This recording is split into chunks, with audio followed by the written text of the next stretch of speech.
As many of you know, this program is put on by the Department of Conservation and Recreation, the Friends of the Hull Public Library, and the Hull Life Saving Museum. We are very grateful for Hull Cable Access Television. They film all of our lectures. So if you had a friend who wasn't able to make it to the speaking series tonight, you can check out the Hull Cable Access YouTube series, and all of our lectures from tonight and then also past lectures are all available on that website. We're also very grateful to the Nantasket Beach Resort, who sponsors us here and provides this excellent room for us for this great lecture series. So thinking about the significance of this evening, we have a lot of things to celebrate on the Boston Harbor Islands. It's been 10 years, this year it's been 10 years since Spectacle Island reopened to the public. It's 20 years since all of the islands, 34 islands and peninsulas, have been recognized as a national and state park. The National Park Service is celebrating their 100th centennial this year across the country, and locally, that shining beacon that we can all see from Hull, Boston Light, is celebrating 300 years. So we thought it was only appropriate to invite our very own lighthouse keeper, Sally Snowman. Sally is the keeper of Boston Light, the last manned Coast Guard station in the country. She is the 70th keeper since 1716. With the first 69 having all been men. Sally has held this Coast Guard civilian position going on 13 years. And prior to being hired for the job, she was a volunteer at Boston Light as a Coast Guard auxiliarist with her husband, Jay Thompson. After extensive research, they co-authored the book Boston Light, A Historical Perspective, published in 1999. And in 2005, Sally published a children's book about Sammy, the Boston Lighthouse dog, the last official Coast Guard lighthouse dog in the country. Please join me in welcoming Sally Snowman.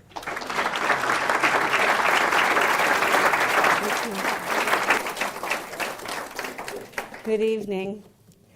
In 2012, the Coast Guard said to me, "Sally, our birthday's coming up. What would you like to see happen in 2016? And they thought I was going to say, like, a big party. Instead, I said, we need this place looking pristine. I don't know if you that live in the area saw that it was getting a little shabby looking. Well, in 2014, a $1.5 million restoration project took place. And it's not quite done. They spent all that money, and now they're looking for more money to do a little bit more. But so I got my wish. And so I hope that all of you can find your way out to the island in 2016. And we do have the dates that leave from Pemberton Pier, which I just found out tonight. And Jessica told you what they are. I will tell you at the end. And they will be posted. You'll be seeing them around. But the BostonHarborIslands.org is the place to go for information about the park, and you don't have to memorize that. These flyers are on the table up there, and it's there, and if you don't do emails or Google, you can call them on the telephone and talk to a live person and tell them where your destination is, where you want to go, and they'll help you get on the right boat and purchase a ticket and do that. So over on the table there are some 2 boards with pictures on it. One's of archival photos, and the others are more contemporary. There's also a chart of Boston Harbor Islands, so that if you want to know where Boston Light is by water, I mean, if you look out, go across the street and look to your left, you'll see it. So we have a chart there. And when we're finished here, my husband Jay, would you stand up and say hi? Yeah. They're showing off the shirt. We're celebrating our 300th anniversary. And so this presentation that we're going to be giving you tonight was made up just for this audience, and it's long because it's 300 years. Like, it was 240 slides, and then we whacked it down to about 172. But it's going to be fast moving, and we'll try to limit stories because sometimes we could talk 10 minutes just about on one slide. So we're going to flash through 300 years. Put your seatbelts on. Okay. Okay, this is our 300th anniversary logo. developed by the working group for the 300th birthday. And as you can see, Jay has one on, and Bobby over there has one on too. And this is an aerial shot of Little Booster Island. At high tide, it's at 1.5 acres. Low tide, about 3 acres. And the island right behind it is Great Booster Island. And then behind that, you're looking at the digestive system over at Deer Island, and there's Nahant and Winthrop. So that's orienting you. And Hull is going to be to your left.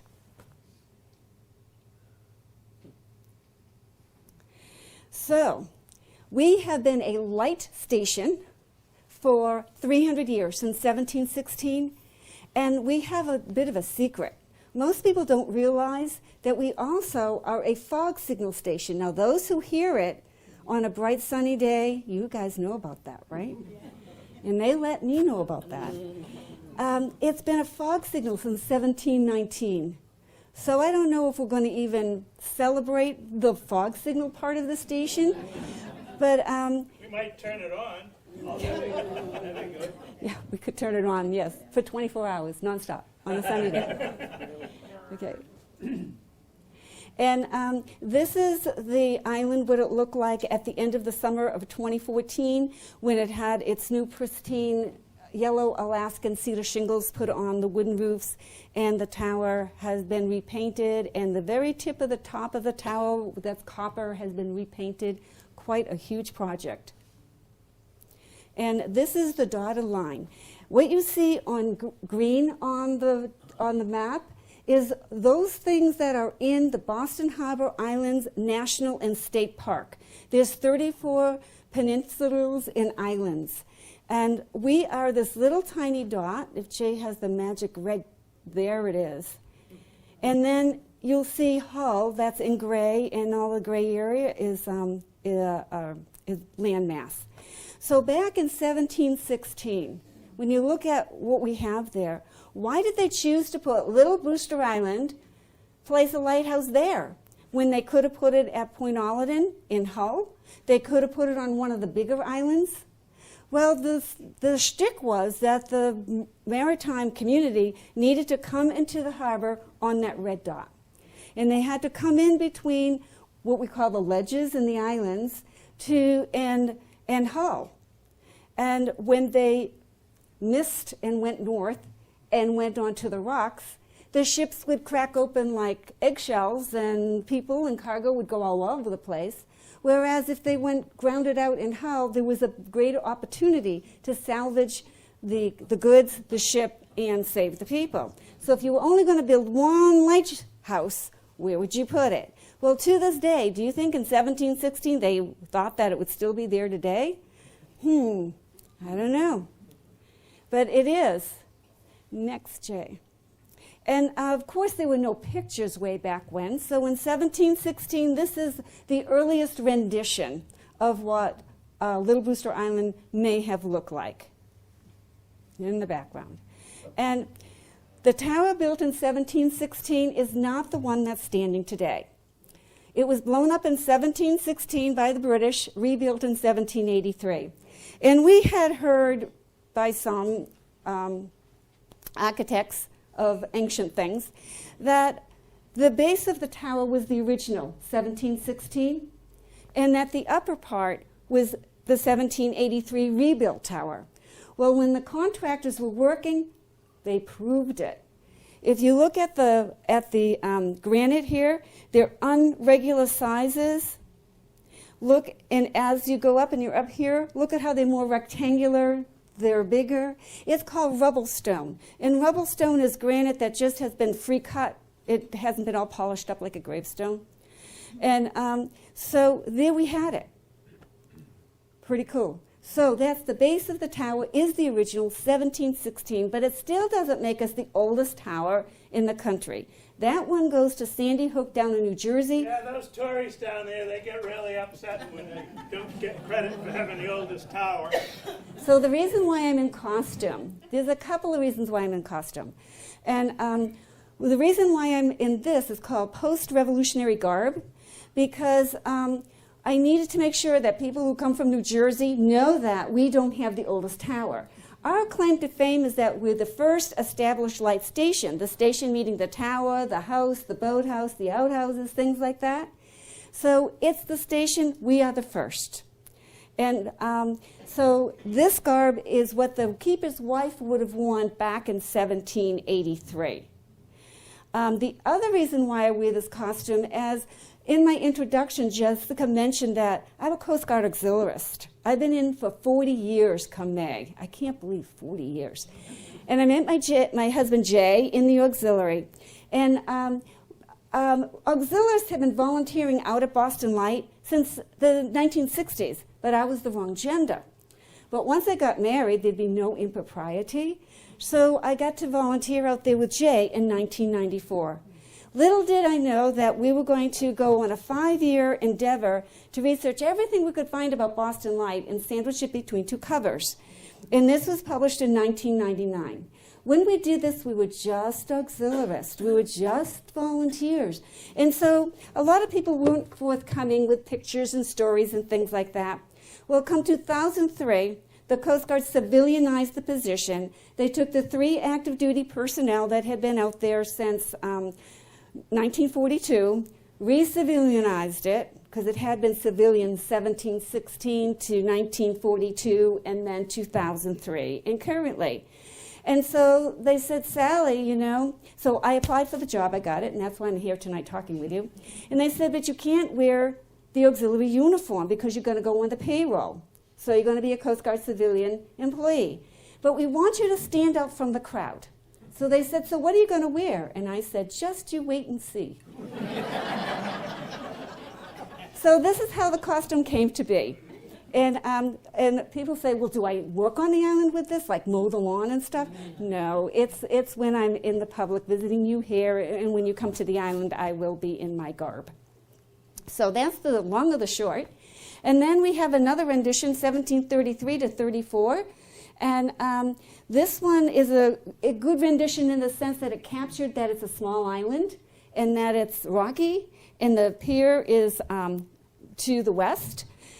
I'm not so sure about those trees, though. I suspect that they were burnt the first winter that the Worthy Lakes were out there, trying to keep warm. And talk about the Worthy Lakes. George Worthy Lake was the first keeper. He lit the light for the first time in September. It was September 14th, that birthday. How did I miss that one? 1716. And he unfortunately drowned in 1718 with his wife and one of his children. And they are buried in Cobb's Hill Cemetery in Boston, so you can actually walk and see this if you were so inclined. And then the second keeper, the interim keeper, he lasted just 2 days and he drowned. So the station wasn't off to a very good start. And so what happened with the fog signal cannon? The third keeper, Thomas Knox, Hayes. Knox isn't, yeah. John Hayes. He was listening to fog signals in the harbor. And what would happen, the ships would be coming in, and they couldn't see the hand in front of their face. So what they would do is they'd just take a cannon with black powder and fire it off so it went ba-boom. So if they heard a ba-boom back, they knew, well, yeah, there's another boat out there, but it's not too close. But if they heard a ba-boom, it was like, oh, no, we've got to change course, drop sail, whatever. And John Hayes is listening to this. And so he went to the colonial government and said, we need a great gun to answer ships in the fog because we don't want them running into the island and shipwrecking. And this is what they gave him. It is now the Coast Guard's oldest artifact in the country. It is on display at Little Booster Island in a little tiny museum room at the base of the tower. And it was actually in use until 1851. So this was family lighthouse keeping. It would be the keeper and a wife and a gaggle of kids. And this is before there was OSHA. So I'm wondering how old the child was when they taught him or her to light off black powder to make the ba-boom, because sometimes it would go for days or weeks on end. And if you look at the original request from Keeper Hayes, who was also a pilot, ship's captain and pilot coming into the harbor, he asked for a cannon to answer ships in the fog. By 1851, I can't remember whether it was every hour or It was every every half hour. Yeah. So Okay. that wasn't his idea. Okay, so get ready. And graffiti's been around since the beginning of human time. And our oldest graffiti that we have found on the island is 1768. SW, we are hypothesized is South Wales, which is south of London, and the Queen's Crown. We have identified about 250 graffitis of keepers, past keepers, engraving on the stone. And no, I haven't done mine yet, because the tradition is you do it when you leave. I have no intentions of leaving in the immediate future, so I'll take care of that business when the time comes. And this is a 1830 circa, and I love the little guy here with his fishing pole. First industry in America. Yeah, the first industry in America was fishing and shipping, it was a codfish, Yeah. codfish to Europe. And so what happened after the gun? When the gun was retired in 1851, they got a bell. And anybody who's been to Boston Light know we have this bell displayed. It's not the one that was there in 1851. It just is representative of that. And they used the bell until 1872. 1876. And this here, we'll see it in just a minute, that it's connected to the keeper's house. So they could go to the tower without having to go out in the weather. And 1859, that crystal that's flashing right now, I don't know if we can see it because of limited visibility, that sucker's been there since 1859, turning and flashing. And there's bullseyes, and we have other pictures of it throughout the presentation. But what happens is we have a 1,000-watt lamp that's about this high, and it gets magnified to 2 million candle power, and that's what you see flashing.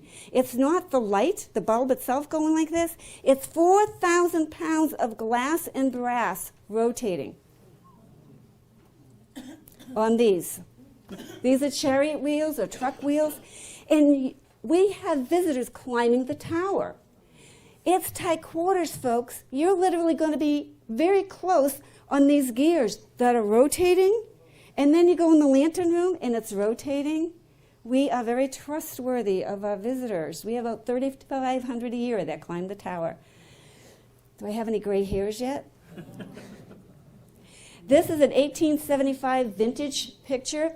This is one of the oldest photographs that we have of that we actually have in our possession. The woman who donated these to Boston Light back in 1999, her family grew up on Middle Brewster, and she had them, and she actually met with the keeper, Rick Himmelrick, and entrusted with them. So we actually scanned this. This is the actual photo. Do you see the white things laying on the ground? That's their linens. That's the way that they bleached things in the sun. It's always windy out at Boston Light. If you don't like the wind, do not come to Boston Light. The average wind is 20 knots, and we have no trees. There's not a whole lot to hide behind. So anything that got hung would pretty much end up in the ocean anyway. So, and then there's also efforts to have wells. They had a cistern that collect water. They needed water for the steam-fired fog signal. It wasn't to do laundry or take baths. So the keepers and their families were always looking for a water source to do those kinds of things. And whenever they dug a well on the island, it always came in with salt water. So they could never drink it, but they could certainly wash with it. And this is the hallway, the connector that goes to the at the keeper's house, which we now call the museum room. How many in the room have actually been out to Boston Light, and have you been at the base of the tower? So if I say the museum room, it's that little room that we squish you in to give you a little history and then send you up to the tower. Where this wall is right here with the door, that is where the display case is. That's where we have our aids to navigation, little artifacts and stuff like that. There used to be a door. And this was the oil. And if you notice, there's locks on them, because some keepers would sell it off to make some extra cash because they didn't always get paid the highest wages. working for the federal government.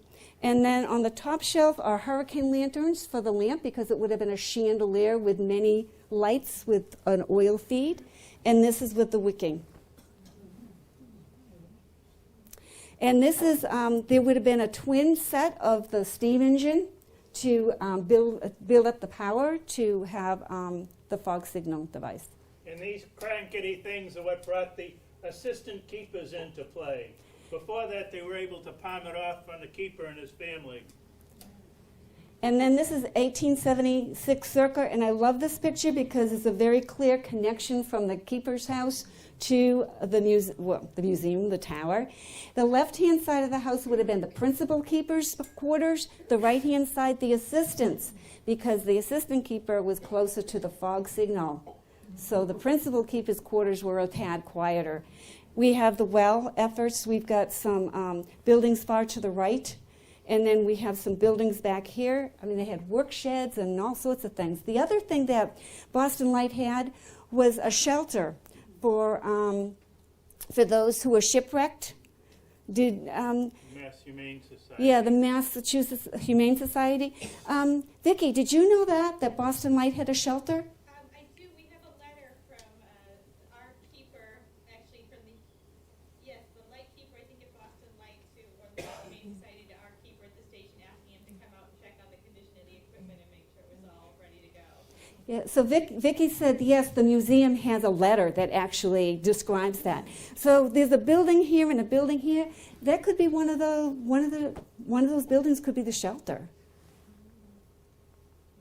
And this is an 1890 vintage photo. And another 1890. Now this is a modern day picture of the cistern that was actually built in 1884. We're still using it. And, but you know why it's old. First of all, it's in color. And second of all, there is a sand filter attached to it. But the fact that that cistern is the same cistern that's been there since 1884. We do not drink the water. We use it for showering and watering the garden and cleaning and things like that. And this is the cistern building. This is what houses the cistern, dating 1884. This is our fog signal building, 1876. Jay's showing right here. Did you know we have a 13,000-foot extension cord from Windmill Point out to Boston Light? It runs out toward, it starts out past the windmill, goes out toward George's Island, it stays in deep water, then does not a hard right rudder, a nice gradual right rudder in deep light, then it runs along the beach, which you can see very plainly. And then it goes under the walkway and then into the fog signal building, and the transformer is sitting on the inside of this wall. This is our oil house, 1889. That picture that we showed you of the oil room with a connector to the keeper's house, that was used until 1889 when they built this structure, and then they had taken their gear out of it. The Lighthouse service kind of got smart, and toward the latter part of the 19th century, they decided, wouldn't it be good to take and build brick buildings away from everything to keep the flammables?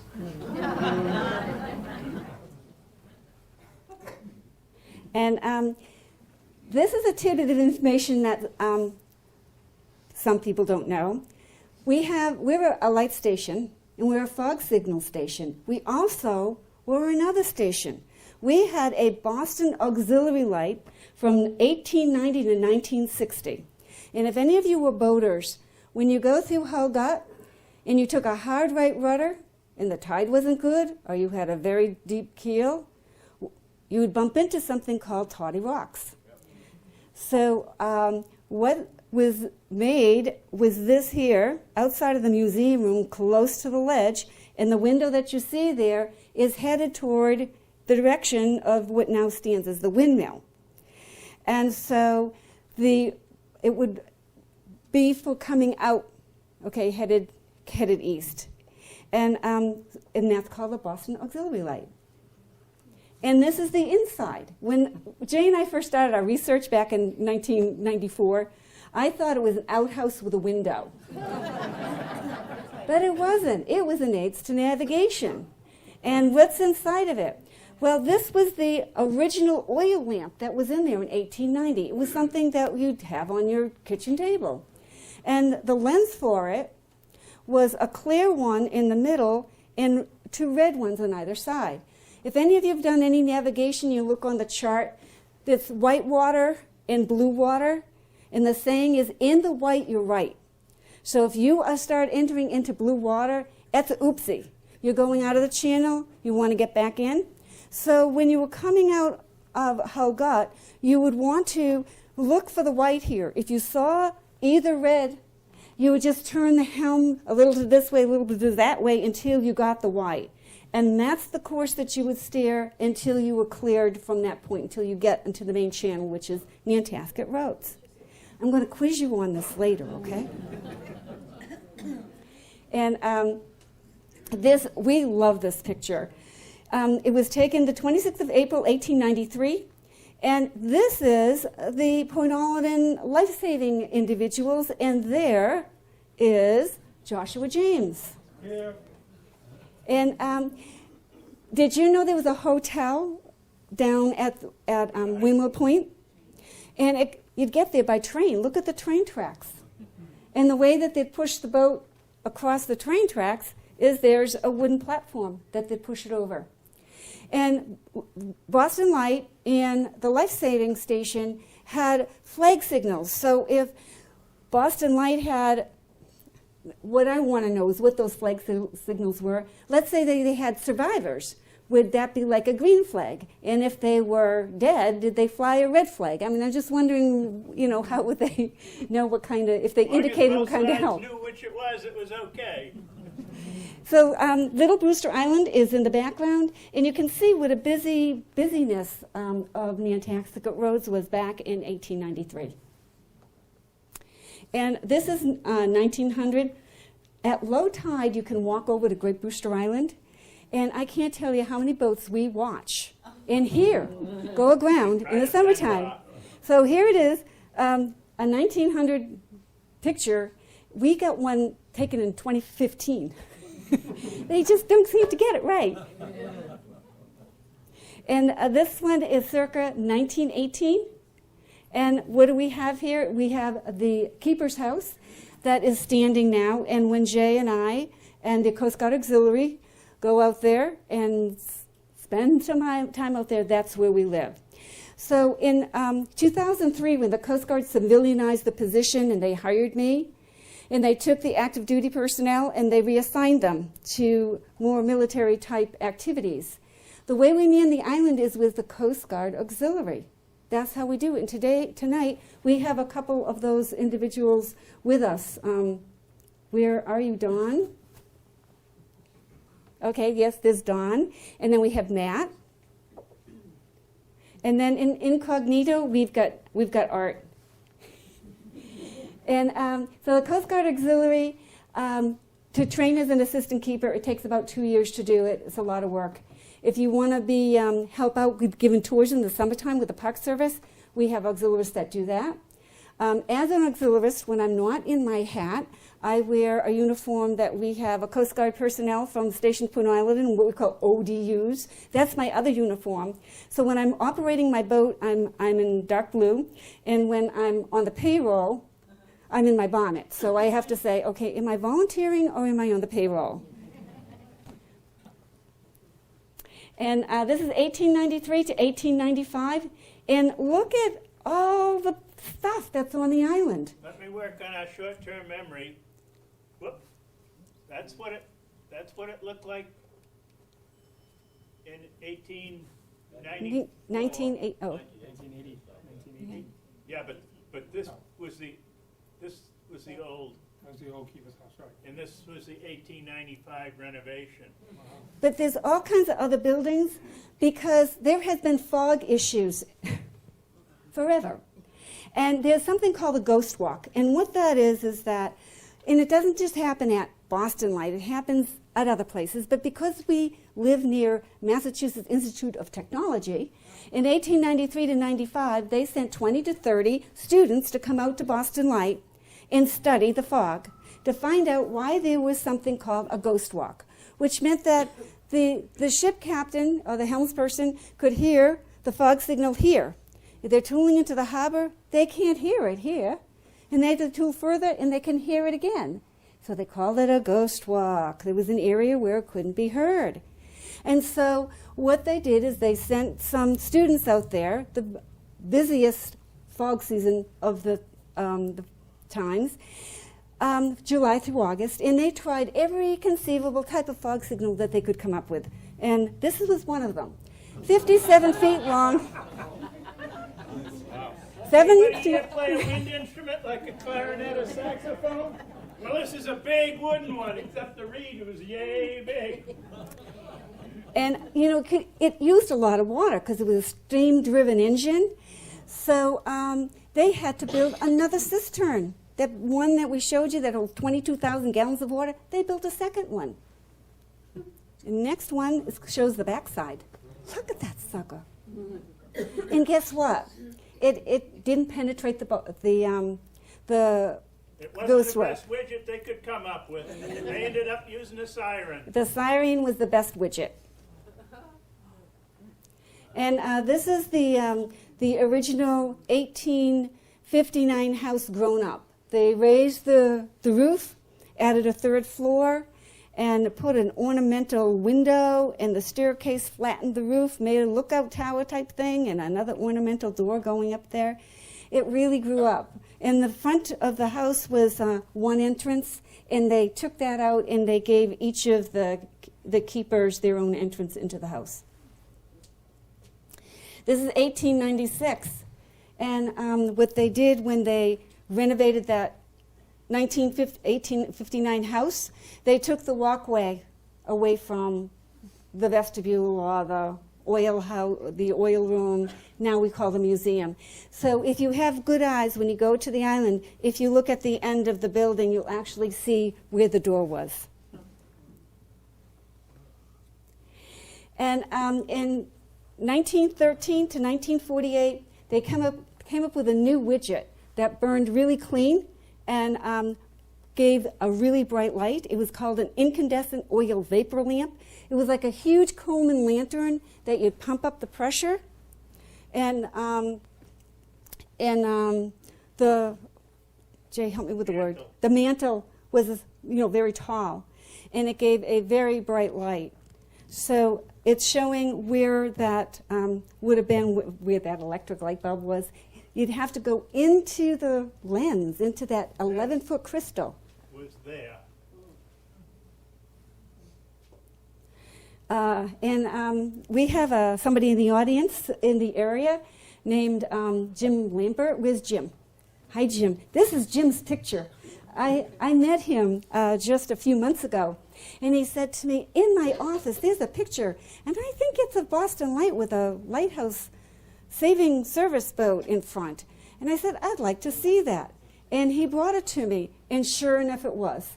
So with his permission, we have this picture now, and there's 3 people on board, 2 in white uniforms, 1 in a dress uniform, and it's obviously some sort of celebration. It's like they're going, huzzah, and they're flying the flag. And it's circa 1915. The only thing we know that happened in 1915 is when they merged the life-saving service with the Coast Guard. Or that, I mean, I don't want to tell you how long I tried to search all the things that happened in that area. And then the Lighthouse had its 200th birthday on September 14th, 1916. And this is the plaque that is hanging inside the tower right now. And we're going to have one for the 300th that will be affixed below that. This is circa 1920, and once upon a time they burnt lots and lots of coal because they had to make that steam for the fog signals. So they built a trestle. And it's really hard to find pictures of this, and we found 2. Look at that. And it was there for about 20 years. We get hammered in the wintertime with storms. I can't imagine them rebuilding that every year. They'd get a coal delivery twice a year, once in the fall and once in the spring, and they'd burn about 40 tons of coal a year. And we talk about storms. This is storm damage. This is 1831. And unfortunately, we haven't really talked about the piers yet. There were 2 piers which gave calm waters for the station boat to come in, and they had like a railway that would bring the boat into the boatyard, into the boathouse. And look at how the stones, Jay, could you put your magic on there? Look at how the stones had just come in and covered it all up, which means they couldn't bring the boat in or they couldn't launch it until they fixed it. 1932, a baby was born on the island. Her name was Georgia Norwood, and this is proud Daddy Norwood holding her. And she was added to this family of 6 for a total of 7. And he came in 1929 with 5 kids and left with 9 in 1945.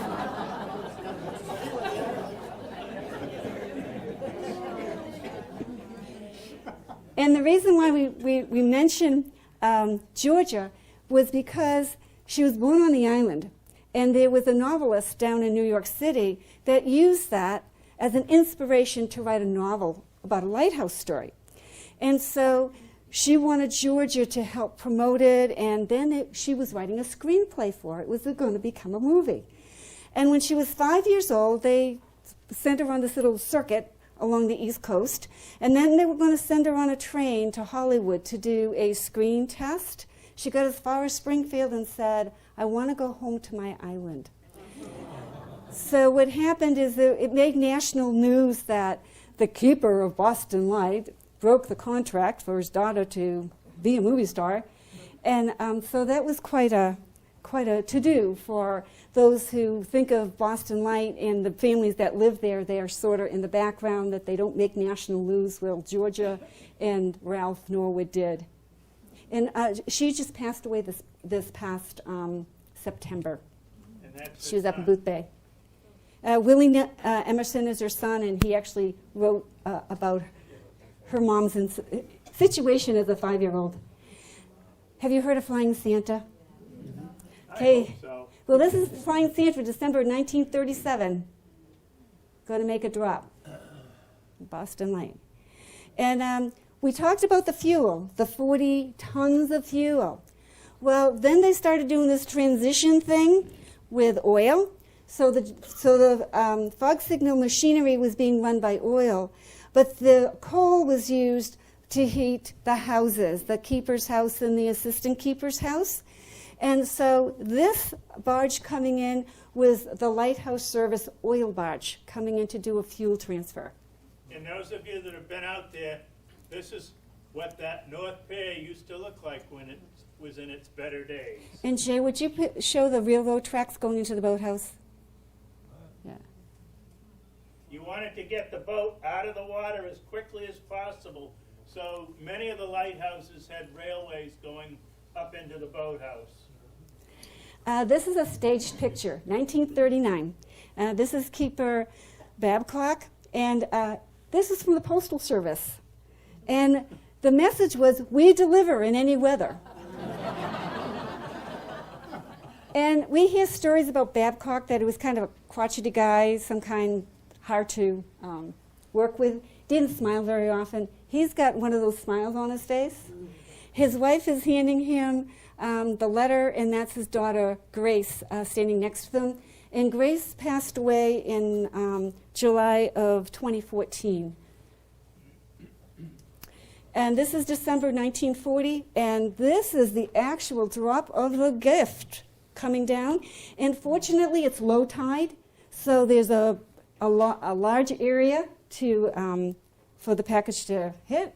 And anybody want to guess who Flying Santa is? Edward O. Snow, yes, yes. He started delivering the gifts, helping with the gifts in the Boston area in 1936. And this is the assistant keeper's house in 1941. And this is funny. Do you see the person on the left by the fence? You know where she's going? The outhouse. And this is the last Lighthouse service keeper, Maurice Babcock. Prior to you.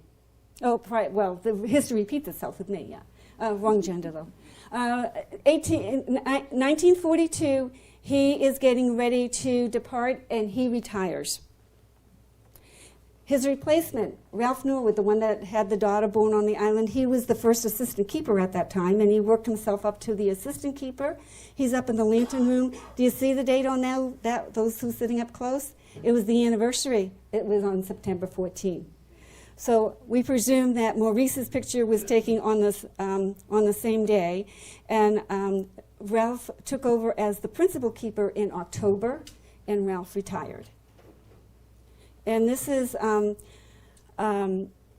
Another one of those stage photos. You wouldn't be in there wearing your hat and your dress uniform. and he's in the lens tending to the incandescent vapor lamp. And this is how they used to paint the tower.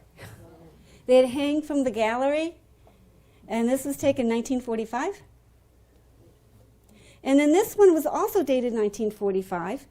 But the thing that just boggles my mind, different uniform. Jay, back up. The one painting is in blue pants and a lighter colored shirt and the sailor hat, and the next one is in a khaki uniform with an entirely different cap. So, but if you look at the painting marks, it looks like it could be like taken the same day because they're painting the exact same area. Yes. The blue in the combination is a dungaree outfit. Mm-hmm. Until you became first-class petty officer, and then the chief petty officer is wearing khaki. Oh, okay. We've got a brilliant auxiliarist in the audience. The blue was for the lower petty officers, and then once you made chief, you got graduated to the khaki. And Thank you you. didn't paint the tower in your khakis. And you didn't paint the tower in your khakis, right? Yes, sir. When did they put the straps around it, and what was the reason for it? The straps were put around the tower in 1809 because the tower started getting... This middle-aged spread. It was rebuilt in 1783, and 20 years later, it's bulging. And so the ones that are there today are aluminum. And did you know that the Lighthouse Tower is not only a nighttime flasher, but it's also a day marker. And a day mark has specific characteristics unlike any other. So because those bands had been on there since 1809, they are the day mark. It helps you identify it. That in the two galleries. Jay, could you show the two decks on top? So that's why they're there. They don't need to be. The tower would not fall down if they took them down there, but it's a day mark, and they'd have to change everything they ever wrote about Boston Light and every publication that talks about day markers to change that. Jay, we didn't talk about that one. This is an Edward Snow picture. He had groupies. They loved to hear his stories, and they loved to go to the islands with him, and they were called the Ramblers. And these were ramblers swimming in between the two protected piers. And here we have the South Pier here. And see how small the island is? You can see what 1.5 acres really are. And you can see Stony Beach. And so here's the real road. And this is a station put on a boat that was visiting that day in the 1950s with the station boat, the light station boat, in the barn. And what helped get the boat into the boathouse? This piece of machinery. And this is an aerial shot dated circa 1951. And look at the storm damage that had been done to the piers. We have problems all the time with storm damage out to the island. That was the big one. And they fixed it. See how nice those piers look from a distance. And that's George's Island in the background that has the seawall intact. The ocean has been chomping away at that. So if you ever want to know what Great Brewster Island looked like with the seawall intact, that's what it looks like. And this is another aerial of Little Brewster Island, and that you see Pettick's Island in the background and Windmill Point. Santa Claus, another year comes by, and there was Chrysler had a magazine called Friends Magazine, and they featured a story about Flying Santa in it in 1957. So this is Keeper Horner waving to Flying Santa, and it's dropping. And the date on this is 1957. And this is Horner, Keeper Horner, fetching the package from the beach. It's all intact. Didn't always happen that way. And this is a personal story. I grew up in North Weymouth. I live there now, still. And I grew up at a church called Pilgrim Congregational Church. Not a big congregation. And so my sister, last year, 2015, decided that she wanted to go through every nook and cranny of the church to see what she could find for photographs. And she found the following couple of photographs. And this was of a baby was christened at Boston Light. And the minister came out, the same minister that I had when I was a kid. And I recognized him in the picture. Not this one. But on the side here, it says the Weymouth Harbor Police Boat. And I remember who that harbor master was. It was Cecil Evans. So Cecil brought the family out, brought the minister out to christen the baby. But look at the tower.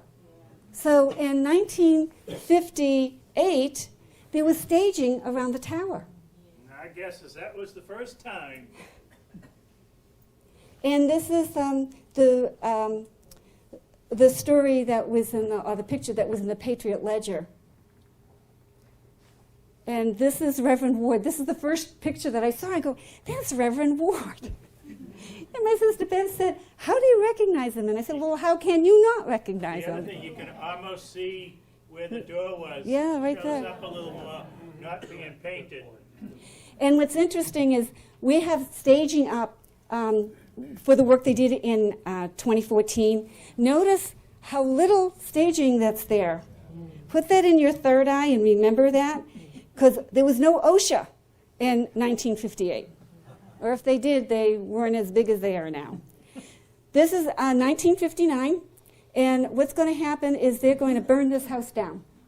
The assistant keeper's house, because they're going to transition away from family lighthouse keeping. They're going to remove the children and the wives, and they're going to make the keeper's house that we have now into what they call barracks.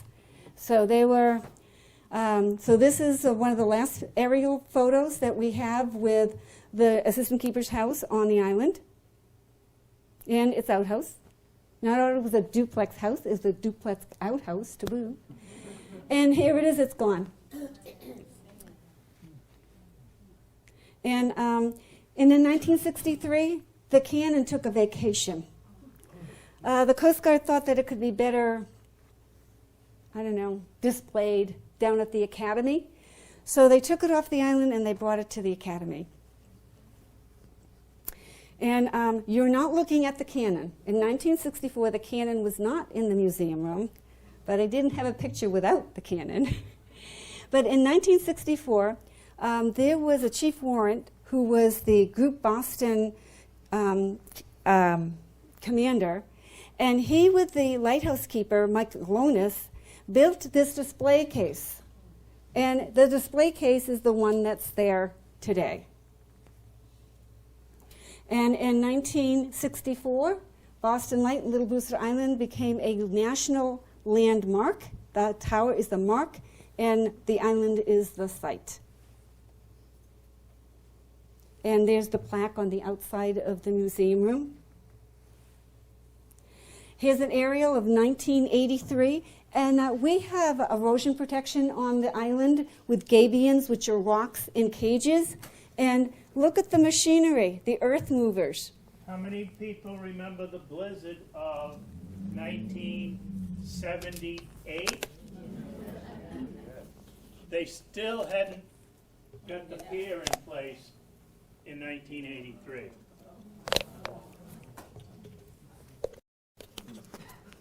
And these are the gabions, and to this day, they still function well. And in 2005, they did $1 million to shore them up and put even more in. It's helping the island not be eroded to nothingness.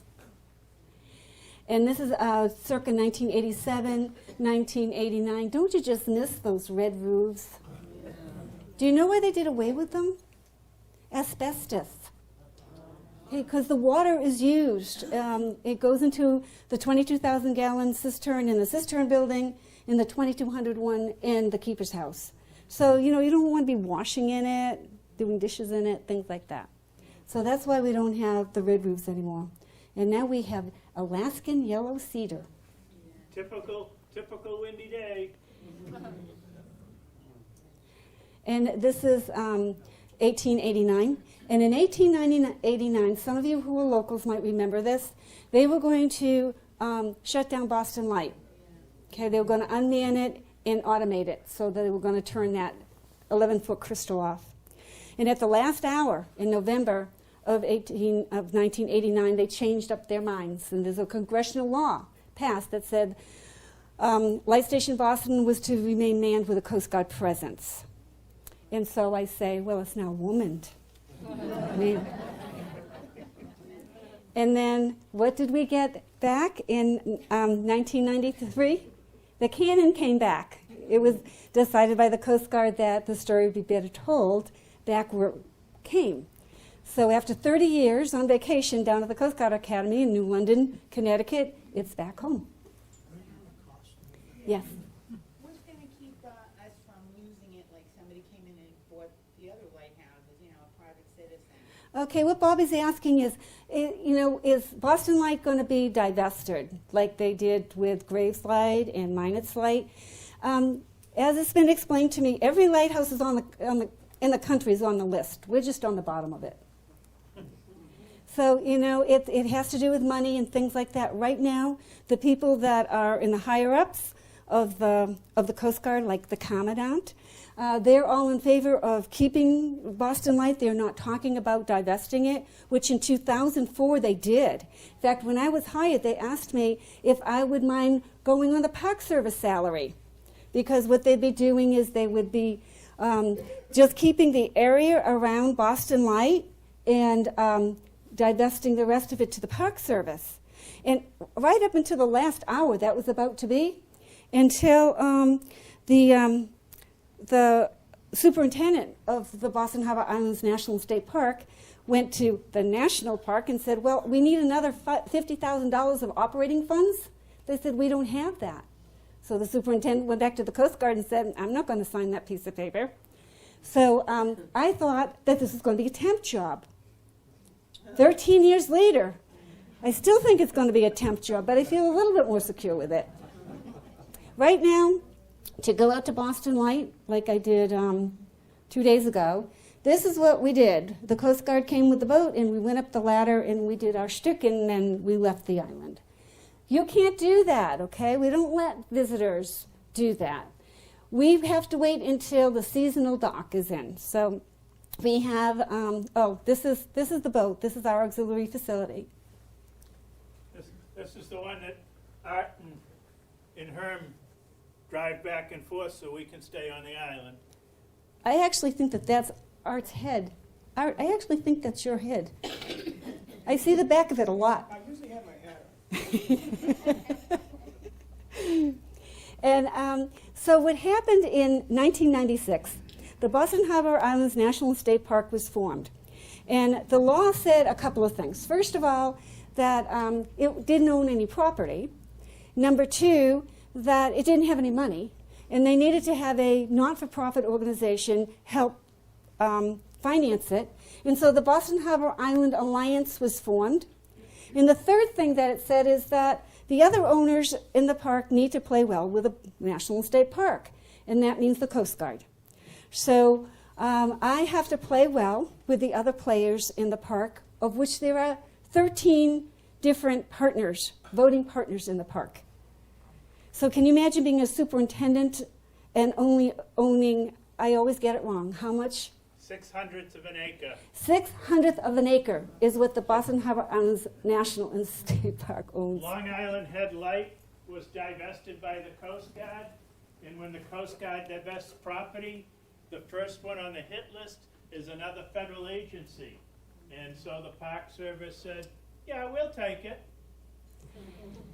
So, and what that did is the Park Service is the one that gives the tours out to Boston Light, not the Coast Guard. So people come out to Boston Light, they see me in a bonnet, and you know what they think I am? They think I'm a ranger in a bonnet. And I go, no, I'm a Coast Guard person in a bonnet. And this was the first seasonal dock we had. It was a 40 by 80 foot barge. Another partner. Yeah. And then this is what this rusty bucket. Really, we used this for 6 years. It wasn't a welcoming sight. The other way to get to the island is by your own boat. We get invaded by kayakers a lot in the summertime. And the first stop is the boathouse. That's our visitor center. We hope. And who do we have staffing the island? The one in the blue is the Coast Guard Auxiliarist. The one in the middle is the Ranger. And the one on the right is the Friends of Boston Harbor Islands. And so we are the ones that staff the island for our tours. And this is the inside of the boathouse that I hope we can use next year. And then you get to one of the islands. This is the cistern building. Entrance to the museum room, going up to the 76 spiral stairs, going up the ladder into the gear room. Very tight quarters. Those green things on the floor are reminding people where to hold so they know how to pull themselves up the ladder. Watch your head and your hands and your ball caps. And then you go up into the lantern room. If you don't know what to do with your hands, you put them in your pockets. If you don't have pockets, you pretend you do. And this is people in the lens room. What I do is I get a set of binoculars, sit at the kitchen table, and I watch people. And I actually saw a guy with a pink striped shirt touch the lens 5 times. I really had to call the walkie-talkie and saying, the guy with the pink striped shirt, get your fingers off the lens. When you touch the lens, oils on your fingers get left behind.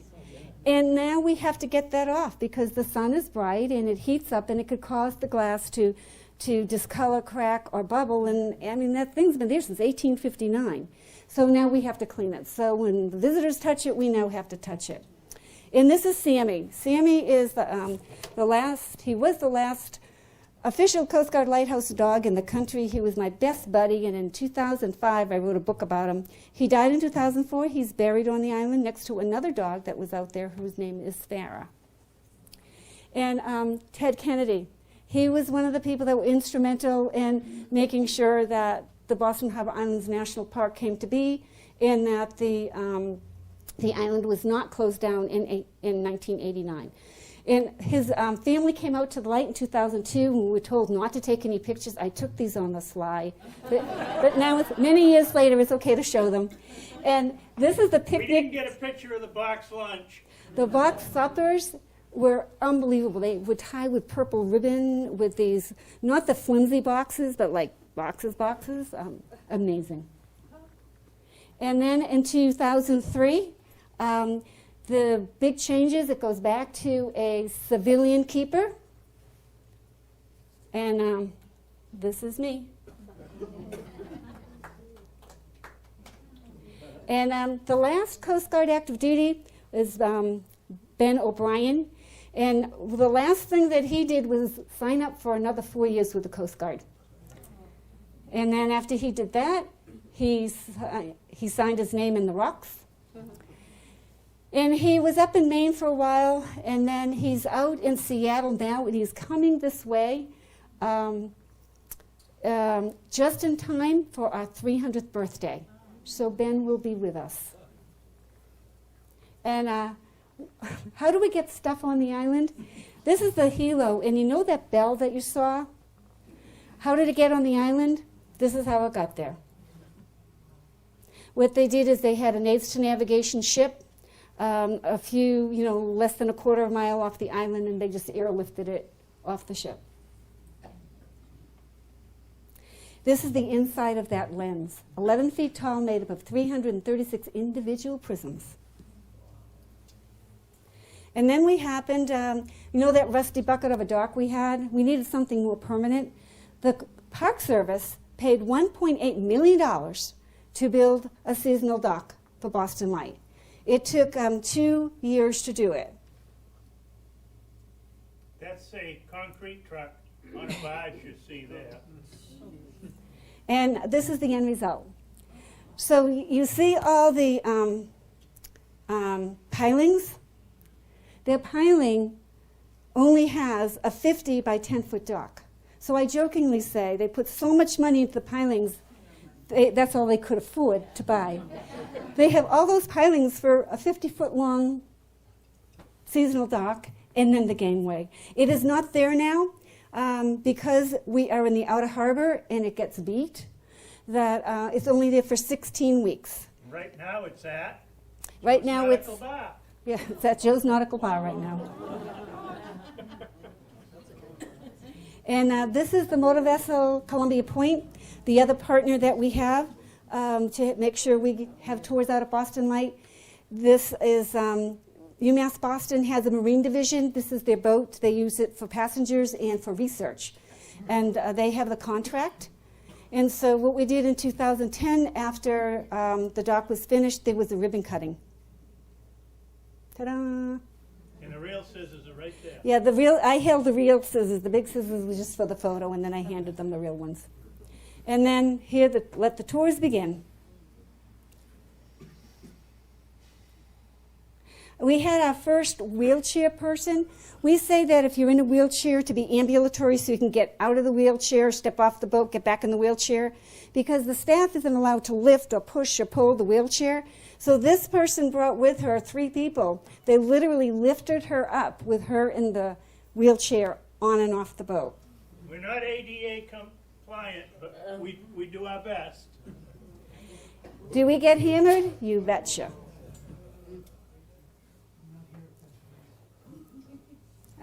We have Station Point Alden bring us out there in the wintertime. And this is what we come out to. And so what we have to do is we have to shovel them. And we've had a very good winter. We have very few stones to shovel this year, but it's only March 11, so not over till it's over. And why did we need a $1.5 million restoration project? This is why.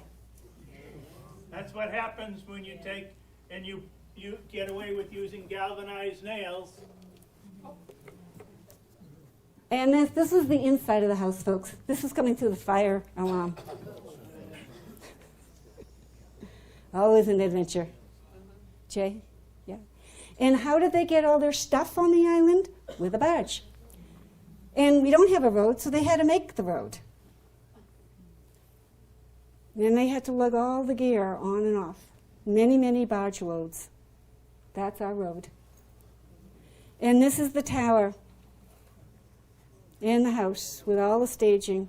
Now look at the staging in that picture of 2014 versus what they did in 1958. And they had to secure the light because they were doing work inside the tower. Those iron stairs were put in 1844. And of course that's all lead, so they had to sandblast all the lead off the 76 spiral stairs. And so they had to secure the lens, and there was a lot of vibration with that too, so they blocked it up. And they had a good sense of humor. See the face? That was facing Hull, Nantasket Roads, keeping the watch. And so the grounds really got beat up quite bad. And this is where they found out that, again, the tower, how old the tower really is. This was at the base of the tower. The bottom is 7.5 feet thick. So this is the rubble stone that was behind the concrete, the granite blocks. Now, when granite is under a lot of stress, like a fire, as in black powder, as in the British blowing it up on the way to Dodge in 1776, that proves it. That cherry red, that's a remnant of the fire caused by the explosion in 1776. This was the house. It took them 2 months. They worked inside the house, outside the house, while we were living in it. Replaced all the windows. And they found dry rot, and they had to take a beam out. We could see the light of day through the kitchen sink. But this is it now. Isn't that beautiful? And this. And this. People say, Sally, how do you get your water? So I had to put these in. This is a quick one.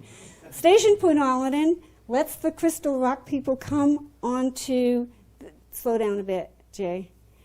So we take the water and we have to get down to a 100-foot pier.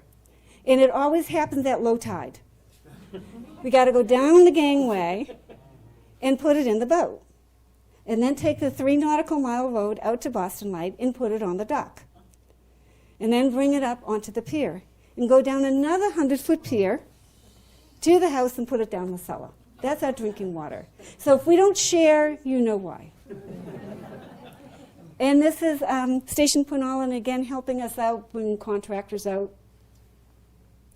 This is the inside of the lantern room. This is the the fog signal building finished. Isn't that just beautiful? And we also went solarized. That happened in 2014 as well. So right now, if you want the fog signal to go on, you need to get a VHF marine radio, put on 81 alpha, and click it 5 consecutive times, and the fog signal will go for 45 minutes. So we miss it terribly. So we take our handheld, hang it out the bedroom window, and because it's pea soup fog, and it's like the fog signal should be. And these are the backup lights. So when we lose electricity from Hull, which you know you lose electricity more than you want to, we do too. And so we have these backup lights that are solarized. And you'll know it because it's a lead light, so it's a different quality of light, but it still flashes every 5 seconds. This was taken in 2015. Still haven't learned. And this is the backup lights at night. In 2014, the light broke. And so that's why the shades are down, but the backup lights are on. And this is it during the daytime, inside of the lens. More help from Station Point Island doing boat crew. Auxiliarist helping with keeping our maintenance on our lawnmower. And then we participated for the first time in 2015 with a Hull illumination. It was so beautiful. We saw you and you saw us. I think we have an annual event going to happen.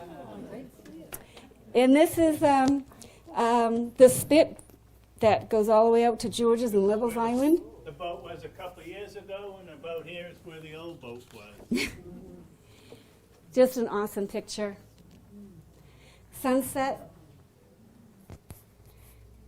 Nighttime. Always an adventure. Thank you very much.